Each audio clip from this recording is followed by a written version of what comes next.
Today is my 45th birthday. 10 days ago, I ran a 2:28 marathon, a lifetime personal best.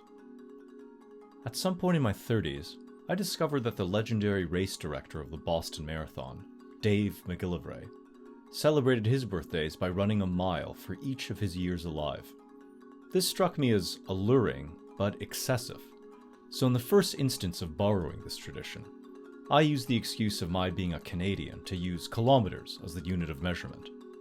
Even with this downward adjustment, it remained a Spartan means of celebration. While a sub-elite marathoner should be able to more or less pop out 30-kilometer runs on command, as I got closer to age 40, I began breaking up the volume into morning and evening runs.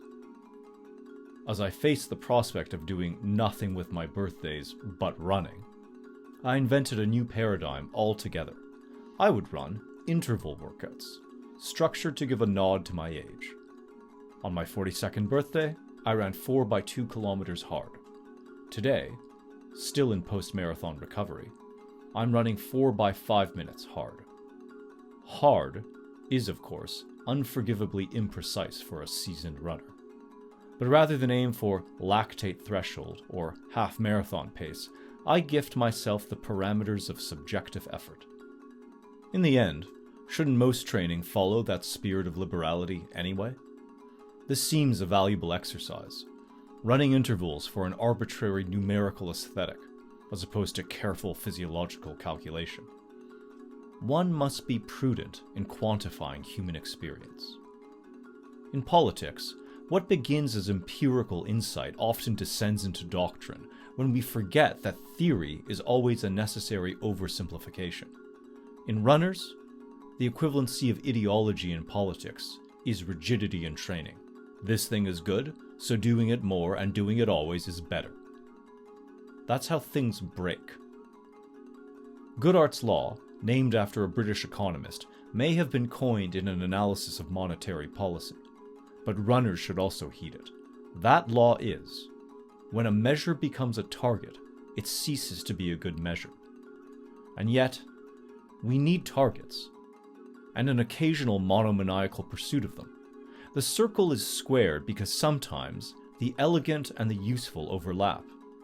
The first time you run a 100-mile week, it is only because you like the sound of it. But it also makes you fitter. Numbers appear as mythical totems, and transform into mathematical guidelines, and back into aspirational narrative, and so on, endlessly. We should consider our public institutions with that same sense of balance. In our world of complexity, or interconnectedness, or volatility, pick your hackneyed descriptor, there is no good government without technocratic efficiency, without evidence-based policymaking. You can't design processes just because you like the sound of them. But sometimes you must surrender to the ineffable tastes of the body politic. Just as sometimes you run the number of miles you simply feel like doing, at the pace that your body feels like going. Today we're in Strasbourg. I run these intervals alongside the European Union Parliament, this structure called the hemicycle, its very name evoking a kind of Copernican clarity. This is the architecture of technocracy in its purest form, and it commands a splendid ambivalence. As near as I can tell, the median average European voter has no love for this place, and also acknowledges its absolute necessity. The labyrinthine negotiations in this place generate apathy or confusion, just as they often protect what citizens cherish. Some quota for agricultural production, a tariff on imports and critical industries. Numbers, all numbers. We should take it upon ourselves to differentiate the poetry from the prescriptions. The great Canadian Prime Minister Lester B. Pearson observed the following in a speech entitled "The Christian Foundations of World Order." If politicians are praised or blamed, as they often are, more for being architects of social institutions than for anything else, they may come to regard the preparation of blueprints as their most important function. We should be skeptical of such blueprints.